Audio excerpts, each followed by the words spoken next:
welcome to the first official episode of Wonky Kids and Everything. Um, I'll let you dive in. All right, I'm Donna, I'm Jill. and today we're going to dive into the story of how we came about going from 2 children to 3. Um, this was 2017. Was it? Yeah, 2017. 13, 18, 19, 20, It was 22, 23, 24. 10, 13. I have to Yeah. do. I have to I do have in to- order. yeah. 10, 13, 17. Anyway, I had gone for a mammogram. Both Jill and Webb were older. I had started like helping in the fields, working in the fields. We were helping like plant peanuts, loading peanut hoppers, heating to death. I had to go for a mammogram that day, and had left the hospital, gone to the drugstore, was about to pull up to the window, and I saw where the hospital number was calling. So I'm like, I probably just forgot some paperwork. I'll call them back in a little bit. Well, as I was pulling off, it rung again, and I thought, oh my gosh, I'm dead. I just had a mammogram, and it's so bad, I'm dead. Well, answered the phone, and it was my niece, and she was telling me that she had had her baby, and I was like, "Oh, congratulations! Yeah, that's Mind great." you, we didn't really know she was pregnant until a few months prior when she ran into her at the hospital for something else, and we found out she was pregnant then. And then I thought, oh no. So she proceeded to keep talking and said defects had stepped in and wanted to know if we would be willing to take the baby for about 6 weeks while, she got everything together and got clean. And I was like, how long do we have to decide? Well, we had a few hours to decide. Jill was waiting here at the house for me. We were just going to have mother-daughter day, have some really nice salads, There had coffee. been lots when we talk about chaos. We wanted a relaxing day because the weeks prior to this, people, I don't mean this to be insensitive, but people kept dying. We were going to a lot of funerals and life was just chaotic. We wanted a day to kind of, for a minute, ha ha. Yeah, God definitely has a sense of humor.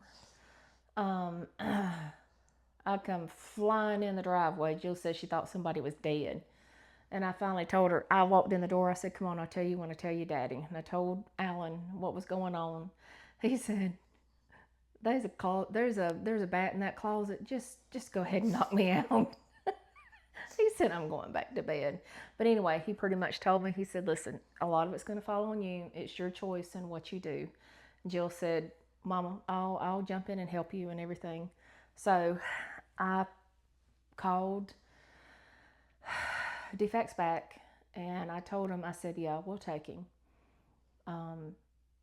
Jill was over here the next morning. Well, We went that night. midnight. We were at Walmart. We were at Walmart. This is before, COVID and everything, and Walmart was still open 24/7. Yeah. We were at Walmart I think we got there at like 11:30, and we ran into somebody we knew who had been I hadn't had kids. Oops, I think I just hit that. I hadn't had kids yet. We'd been married, I think, a year and a half at this point. And so I hadn't had Gus. It'd been, Webb was, how old was Webb? Was 16. He was a teenager. 16, 17. So 17 years since she'd bought baby stuff. We didn't know what we were doing. I'd 17, yeah. I'd babysat kids, but I hadn't bought. Yeah, it'd been a long time since I bought baby stuff, and everything changed immensely. So this person kind of said, hey, you definitely need this and this. And so we loaded up. And so after midnight, we were there shopping I think for baby we left stuff. Walmart at 2 or 2:30 that morning. We were exhausted. We didn't know what time they were going to call. It was just a kind of wait and see. All right, so in the morning you get a call at any time to come get them. And Jill was over here the next morning early. We were I think they called you because you texted me. You called me or texted me that morning and said they just called. Oh, okay. And it was early. And I think I got home at like 3 something that night, and it was early the next morning. And I got over here, and I think we went a little before lunch and we pulled up. Mind you, Yeah, they called at 9, I remember 9:30, the phone rung and said, hey, y'all ready to come get a baby? I was still sitting in my pajamas and I was sitting there eating something. The car seat was still in the box. And Because Jill said, at you, that point, didn't they tell us at that point it may be a day or two, and then it jumped to it could be that morning? I think maybe. Because we were thinking we had more time. It all just kind of went, it was crazy. It was a mess, and whenever she called, I got here, and I think within the next 30 minutes they called and said, y'all head this way. Car seat wasn't taken out of the box, nothing. I didn't know what I was throwing. I'd never put together a car seat. I was throwing things out of the box. There was probably pieces that were supposed to be put in there that I didn't, but all I knew is we were going to get a baby, and this had to get in the truck now. She said, you go get dressed. I'll put the car seat in the truck. At that time, I still had a truck. Well, car seats had changed a lot. When they were babies, when you took a car seat out, you took the entire car seat out. There were no base stays, top comes off. It was the whole thing. So this whole thing had changed. Well, got to the hospital. They said, bring the whole car seat on up. They said the whole car seat, mind you. So Hang on. we brought the base. Diaper bag. We had gotten him clothes to wear home from the hospital. We didn't know what I was going to need, so we got clothes to wear home from the hospital. We also didn't know what condition the baby was in either. We didn't know anything other than she had the baby and that we had to go get it. Yeah. So we had diaper bag, completely packed and everything. We rush out the door, we get to the hospital, we start walking in. I'm like, did you get the diaper bag? Where's the diaper bag? She's like, no, I thought you got the diaper bag. I'm like, I didn't get the diaper bag. I thought you got it. The diaper bag was still sitting at the house. So we had no diaper bag, nothing. And we walked in, and then one of Alan's cousins was behind the counter. God placed her there because Thank otherwise this could have gone way worse than it did. It relieved so much stress off seeing Allison's face there. Because if you watch this, you don't know how much of a blessing you were that day, because we were already frazzled.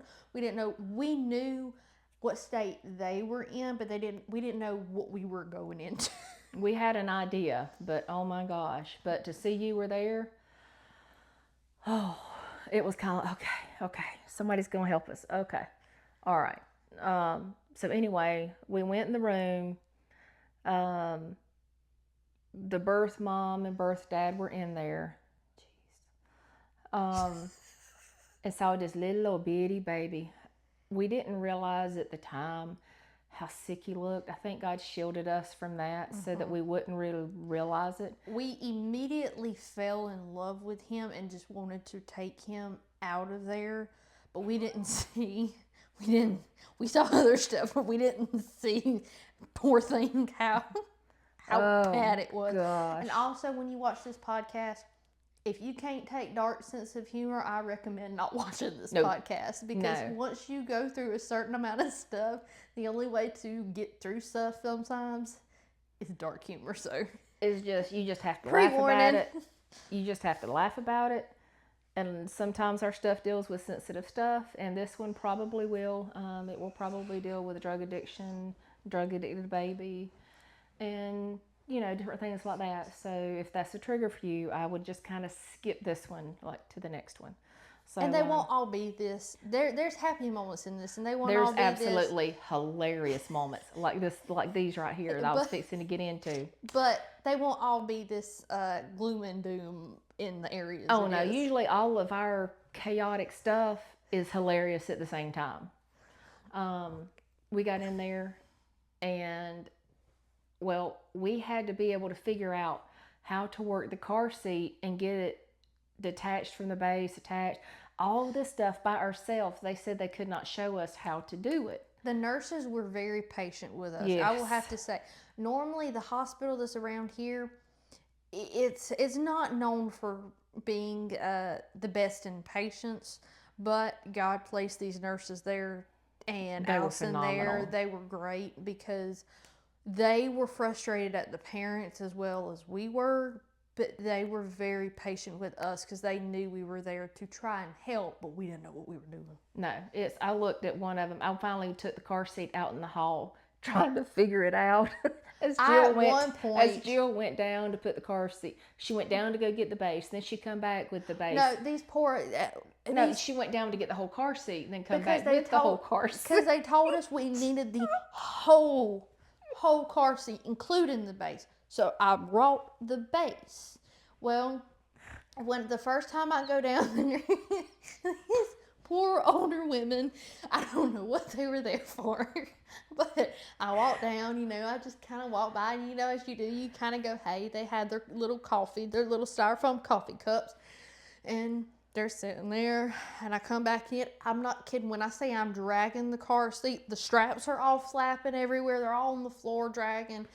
I get on the elevator, and I go back up, and the nurse looks at me and laughs and goes, you didn't need the base. You need to go put the base back in the truck so it'll be ready. And so the problem was getting the car seat detached from the base. I didn't bring the instructions. At this point, I'm not exaggerating when I say I'm beating it against the wall to come undone. It's not coming undone. And janky face over here is high as a kite, or coming off of He's going through DTs. And sitting there writing on the equipment of the monitors and everything else. Sitting there trying to hand me a daggum hat and won't go away while I'm trying to get the base unattached. And do you know Jill wouldn't take his hat? The defects worker at this point is like, we don't get him up out of here, I'm going, we gotta go. The nurses even told me when I was out in the hall trying to figure the car seat out, I told her, I said, I promise you, I am not normally this much of an airhead. I mean, I struggle. Yeah, I got issues. But she's like, that's okay. She said, we're all about ready to throw him out the window. So he bless their hearts, and we had only been there at this point a little while, but they'd been dealing with him for days because we got the call. He was 8 days old when we got him. He was 4 days old when I got the call. 5 days old when we got him. So they had been dealing with him longer than we had, and so I finally get it detached, and so I take the base back down, and I get to the truck, and my phone rings, and Mama says, bring it back up. We need the whole thing. I said, wait, what? She said, I know, just bring it back. And so mind you, Kate, these ladies in the lobby have done seen me come through once with nothing, come down with the base. And then I come back with the base. And at this point, the ladies have fully turned towards where the entrance is. And they're sitting there with their coffee and they're just watching. And I say, hey, and I keep going while I get back up there. And at this point, the nurse looks at me and goes, do you have the truck? And I was like, yeah. She said, can you go put that back in the truck, meaning the base and the car seat? No, I had to have the car seat to put him in. That I still have to come back up with it again. I haven't come back up with it. And so I go down, put it in, and then we get to the front.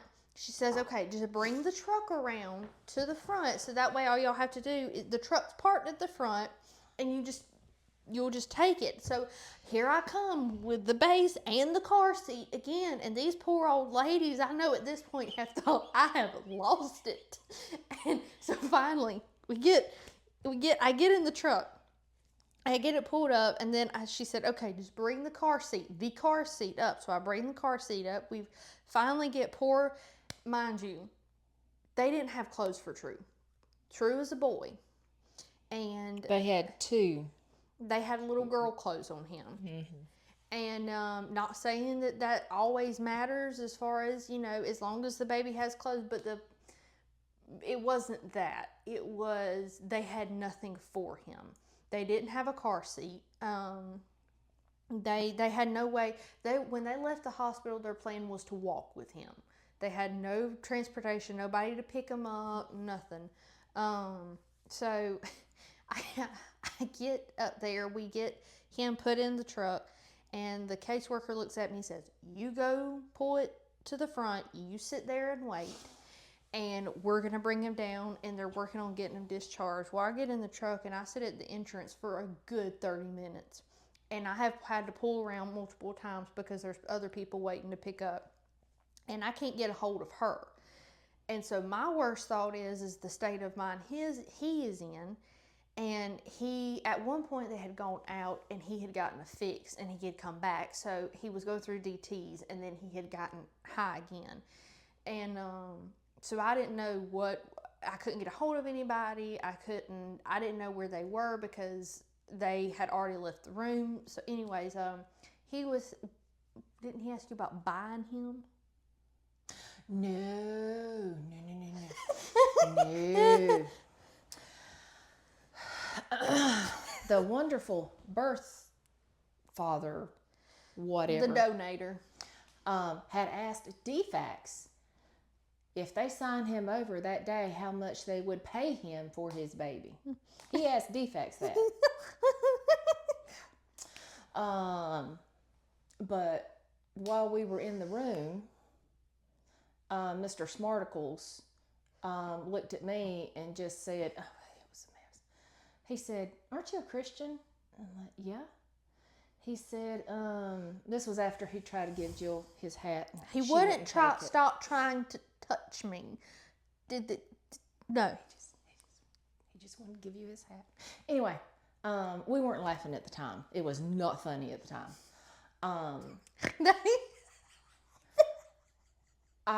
He asked me, he said, well, you go to church at Easter to worship Jesus, right? I'm like, yeah. He said, well, do you know when you worship Jesus at Easter, you also worship the Easter Bunny? I was like, and granted, no. that may be a perception for a lot of people that don't know the true story of Easter. That could be a valid perception that they think is there. But it wasn't just that. Oh, gosh. Well, then he went on about, and then he went into all this explanation. But the scary thing is this is something that will make you really sit and think. He had a Gideon Bible, and it was so worn out that the cover was off and everything, but the scriptures he wanted to point to, he could take you directly to the scriptures he was referring to, and he could quote them. So that's that needs to be a lesson, for all of us as Christians, that you can take it and manipulate it. You can take scripture and get it to say whatever you want it to say, because his thing was, when you go to church, you not only worship Jesus, you also worship the Easter Bunny. I said, no, that is a pagan, it's not a pagan holiday, but people have turned it into companies came up with that to make money. Yeah, and people have turned it into a moneymaker, and that's what I told him. Somehow that turned into And football? then he went into, but then that also come about that, like the Republican symbol, the Democrat symbol, the football team symbols, and then that's how they all come about and how they worship this and that and the other. And I was like, dear God, get me out of here. And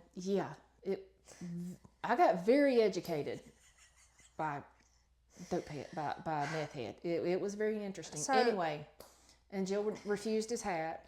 So we finally. Oh wait, and we're not only this, we're taking away his child. Okay, yes. But to preface, this was not his first child. True technically has 15 at the time. This was 8 years ago, so there's more now. I have no doubt. At least 15 other brothers and sisters. So this isn't the first time this has been done to him. So it doesn't really faze him. He should have gone from a rooster to a hen a long time ago. Yeah, and but we're taking away his child, and proceeds to look at us and says, hey, I'm looking for work, because he's a tattoo artist. Do you know of anybody that needs tattoos? Yeah, this is the perfect time and place for us to discuss this. And then proceeded to ask us if we wanted for him to do tattoos for us.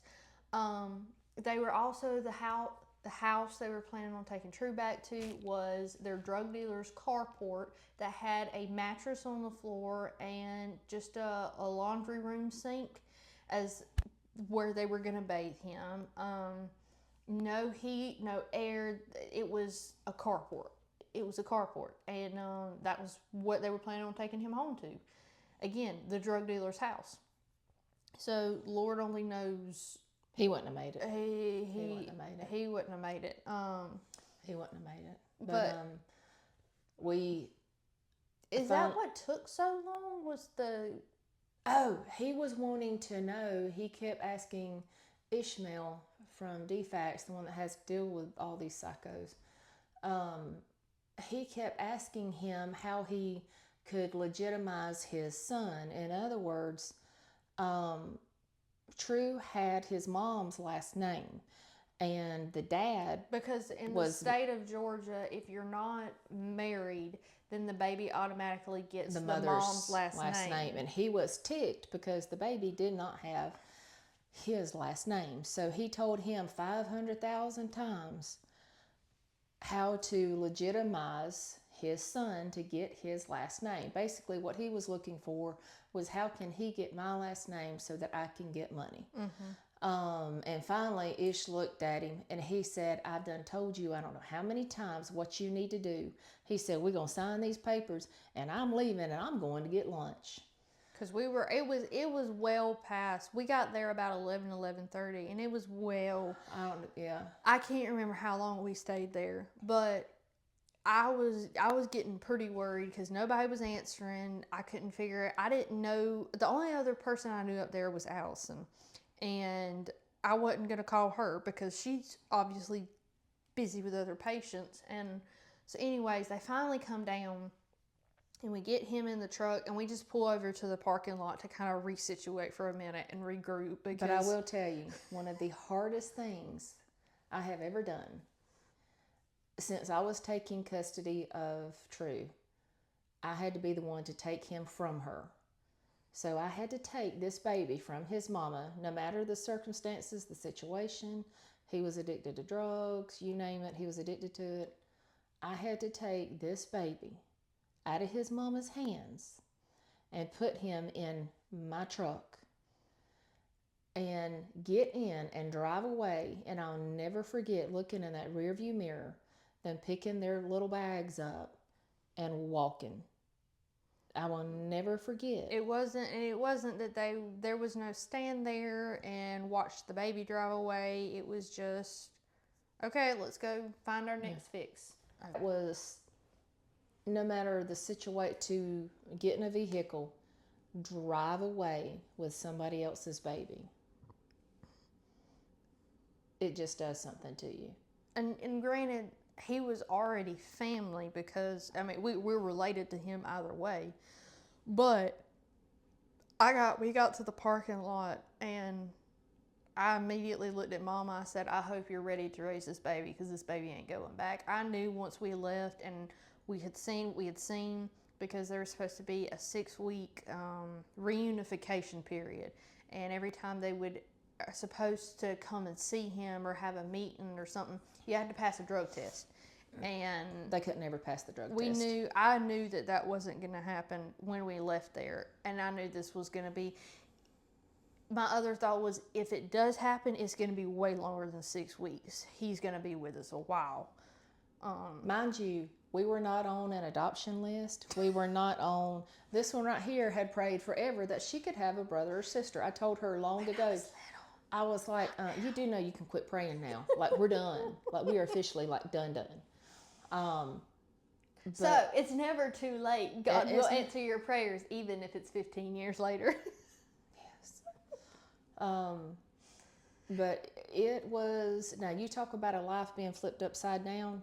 If you ever want to find out how bad you can really want to hurt somebody, hold a drug addicted baby that's going through DTs. We got the report back. He was well over a year old when we got this report back, but we got a report back about how many drugs he was born with. Mm-hmm. And once I got done counting, because she didn't want to look, I got done I was counting. already mad enough. I got done counting, and I counted over 17 drugs is what was in his system while she was pregnant. He pimped her out. We know that for sure. We witnessed that. They would be at the gas station up the road, and we watched the transactions, and we didn't know she was pregnant at the time. And she couldn't also decide whether she wanted to be with a man or a woman. That was he was very abusive also. He got beat over the head with a shovel because he was beating her up because he caught her with a woman at one time, and that's a whole nother thing. But anyways, that's just the surface of the ice. But we figured out very early on.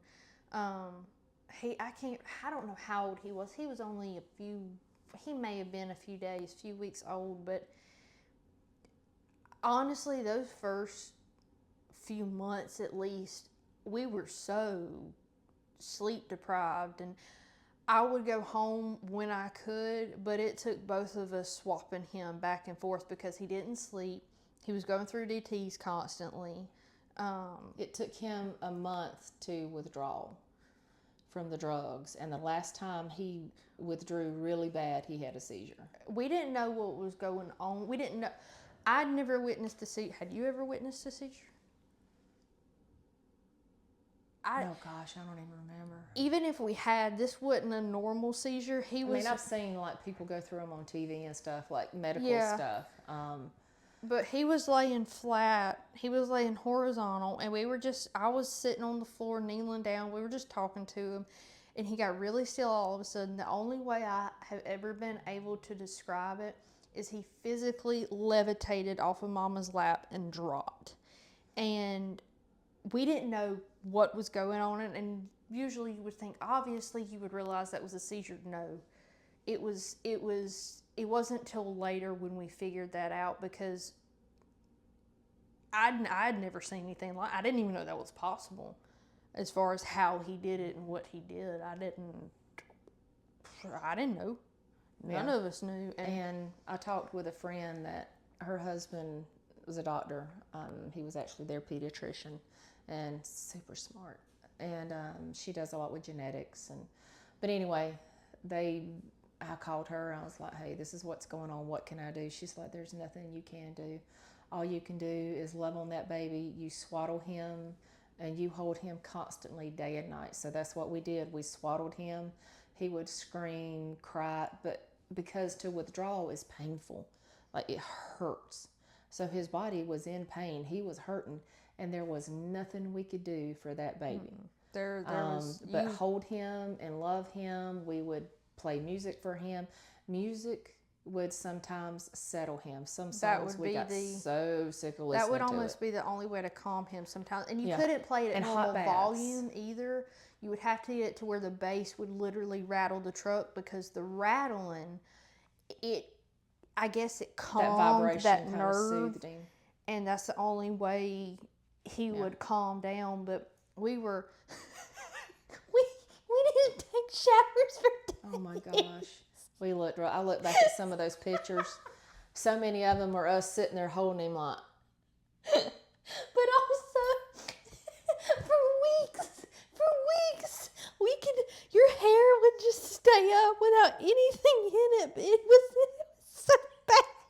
Well, sometimes I'd put it up, and then I'd go with it still put up in a ponytail, and I'd get up the next day, and I wouldn't refix it. It would just be half hanging out, and it was just a mess. But I will say, that time, it was one of the hardest physically, emotionally, mentally, spiritually. It was hard. But the crew we had around us, even if they're not around us now, the crew we had around us, we had, at the time, a bunch of college kids had come to the church we were at, and those college kids, just being in college, they had things they could do. There was way better stuff they could have, but they loved him. They loved us. There was one time, two of them came, and I don't know the last time I had brushed my teeth. And they looked at me. Hannah looked at me. She said, "When is the last time you've eaten?" And I was like, I don't know. And so her and her boyfriend at the time took me to get sushi. And I don't remember riding in the truck. I don't remember getting there. I don't remember. I don't remember a lot. if we ate there or if we brought it back. But they went and they took me to get sushi. And I do remember tasting it. That was the best sushi I had ever tasted. See, I don't remember. But aside from that, they're like, I remember the first night when we got him, we went to church. We didn't know what else to do. We went to church. We didn't know what else to do. It was a Wednesday. Mm-hmm.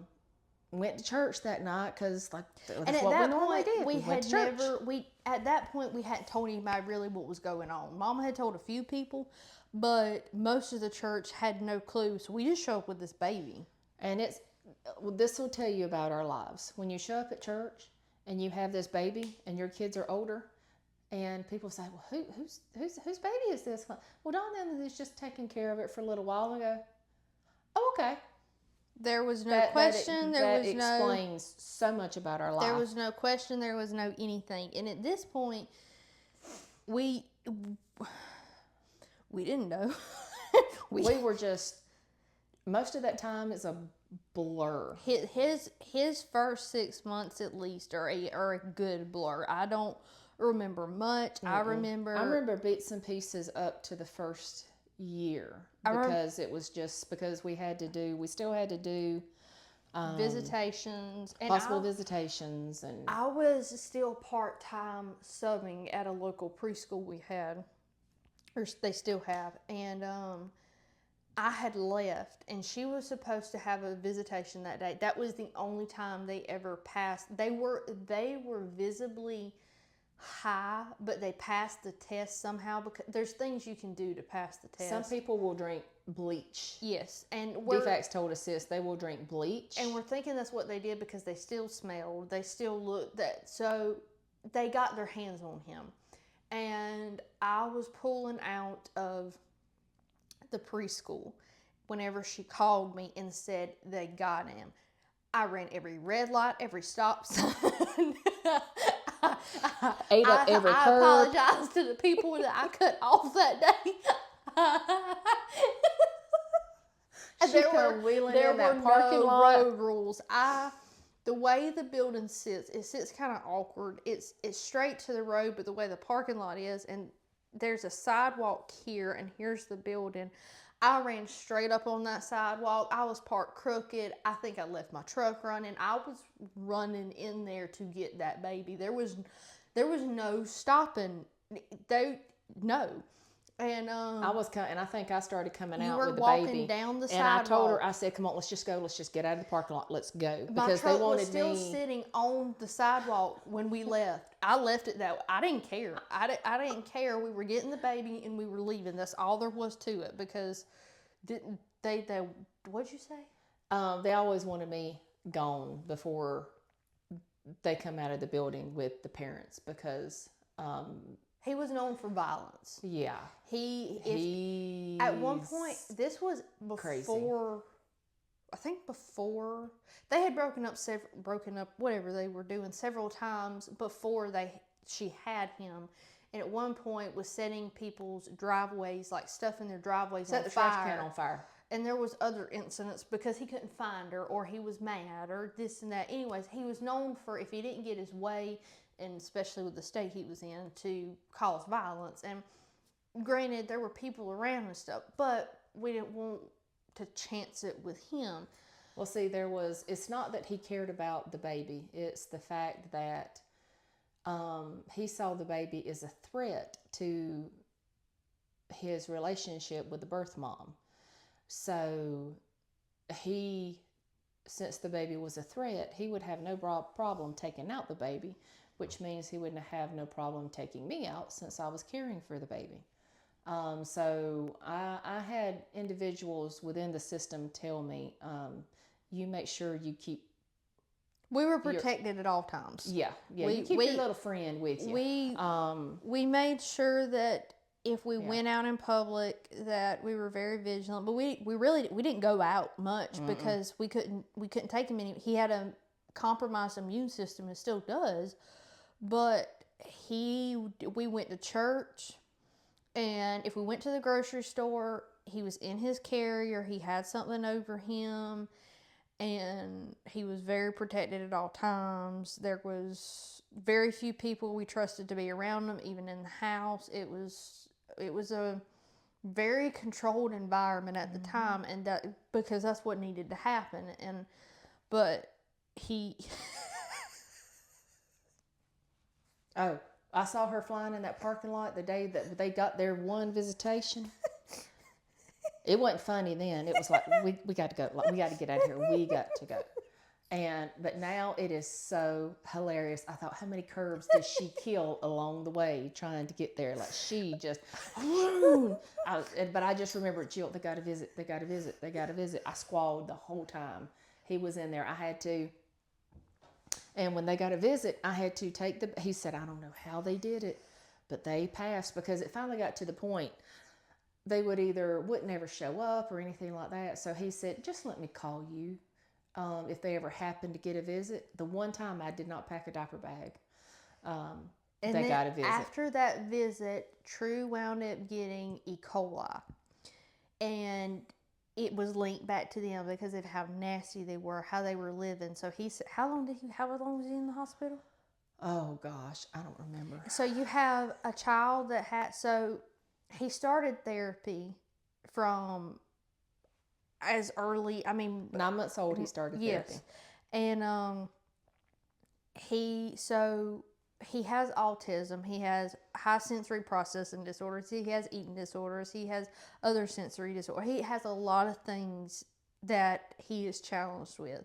And so you put this all in a little baby that doesn't understand anything.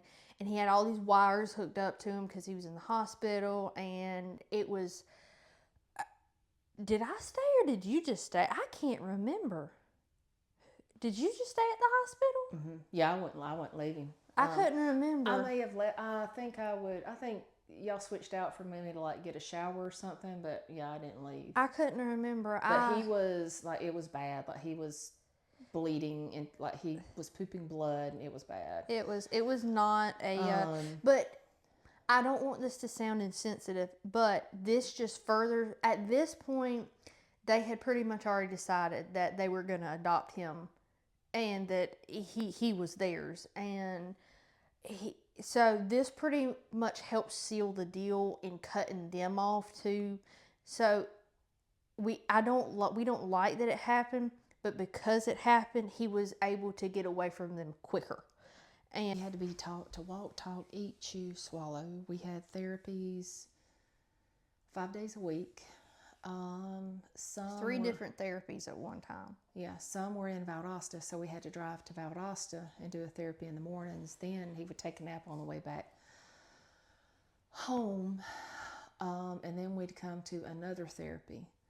But he slowly graduated. Let me see, he had OT, he had eating, chewing, swallowing, speech. He had that for the first, 6 years. He was there a while. Yeah, and then they also helped with sensory, because you have to overcome like the sensory of touching foods, eating different foods, touching them, chewing them. Our first communication was sign language, to help with some of his outbursts so he wouldn't get so frustrated. We quickly came to realize that we're really quick to judge parents and kids out in public if they're having a meltdown. Now, granted, there's some that just they need to come to Jesus meeting. They need to come to Jesus meeting, but we quickly came to realize the other side of the spectrum, that it's not always, even if, because to look at True, he looks normal now. He looks completely normal. He doesn't look like he has anything wrong with him. So to look at a kid, if they're having, in the grocery store, you hear him screaming or yelling, you automatically think, oh my gosh, that kid. but you don't know what's underneath. We quickly came to realize how judgmental we can be without even realizing we are. So that shifted a lot too. Now, when I see parents struggling with kids, I don't think, oh, they just need to tan his hide. Now I'm kind of like, bless their hearts. And I just pray for them, you know, whether it be they need to be disciplined, or be it they're struggling with sensory, or for the longest time we couldn't go to Mexican restaurants because between the Colors. sounds, the colors, everything sent him over the edge. And so we just couldn't go out and eat because he couldn't handle all of the intake at one time. It would just overstimulate him. It would flow over into days too. It wouldn't be just that day and maybe the next. It would be 3 or 4 days. It would take 3 or 4 days for him to calm down, for him to level back out, and to just, I don't want to say normal, because he wasn't ever really there. There was never a normal. That's one thing about anybody with like special needs or autism. You can take anything you've ever learned about raising a child and you throw it out the window because it does not apply. Even now, even though True has come so far, he's graduated from OT, all his other therapies, his ABA. He was in ABA up until he was 6. He graduated right before he went to school with this lady that teaches him and some other kids at her home, which is a huge blessing. But he finally graduated ABA, which is for his autism therapy. And but there's still things we have to avoid. We have to be careful about. We have to be careful about what he watches. Different sounds, different things of overstimulation. Music. There's just things that you have to still kind of keep in check so that it's still a productive atmosphere for him. And then there's still days, like a while ago, I still have to sleep in the room with him because he has such night terrors and so much fear of everything But he also has so much knowledge that it's like a scary knowledge, as far as a 6-year-old shouldn't have that much knowledge. Yeah. And so he absorbs things that you don't think about, that would normally an adult would even struggle with, but he intakes it, and then it comes out in dreams, and he understands way more than he should at 7 years old. Way more than he should at 7 years old. But but he has trouble processing it because he's only 7. So whenever he asks a question about, what does that song mean? What does this mean on TV? What did they mean by saying this? You don't give just a simple little answer. You have to give a very in-depth answer, but you have to kind of be careful about the answer, because if you're not, then it'll lead to more questions and more in-depth things. So it's kind of tricky in answering questions for him because he's so stinking smart. But yeah, he definitely changed the. Yeah. He took our lives and went. Our life was, I don't want to say calming down, but it was fairly normal. Yeah, it wasn't boring, but it was normal. There was rest. 90 anymore. But yeah. Not anymore. I spend all night like, it's okay, I'm right here. It's okay. Covering back up. It's okay. It's okay. It's okay. Covering back up. So that's not covering back up. But it wouldn't take anything in the world for it. We can't imagine our life now without that little stinker. We just cannot imagine. I think about a lot of times what it would have been like if not what our lives would have been like if he didn't come, but what his life would have been like if they had have gotten him and he did make it. He wouldn't have lived. He wouldn't. I wonder, he wouldn't have made it. I wonder, because we don't know where the daddy is. I don't want to know where the daddy is. Don't care really where he's at. We kind of know a little bit about the other, and that's how we want to stay. We're not trying to reconnect. But he also knows he's adopted. He learned very early on that he was adopted, and he understands that. He doesn't understand everything because they haven't told him everything for obvious reasons, but he knows that she isn't the one that gave birth to him, but that she is his mama, and that daddy is his daddy, but there is someone else out there that is another reason he was born. But he knows that, and that part doesn't. That's the least of his. It doesn't really bother him. He doesn't really show, because he was taken away so early that he doesn't remember all of that. No, and he's had questions, and I've answered him, and he asked me something about being in my tummy. I'm like, well, you weren't in my tummy. You were in another mommy's tummy. But God, I said, but that mommy and daddy were sick, and so he wanted us to be your mommy and daddy. Well, then later on down the road, the questions got more complex. And so then it was, well, why? And again, it's true. you just have to know true. So I was like, well, and True wants to be a Georgia State Patrol canine officer. He wants to be a Georgia State Patrol canine officer. So I was like, well, so we watched some of the police shows, and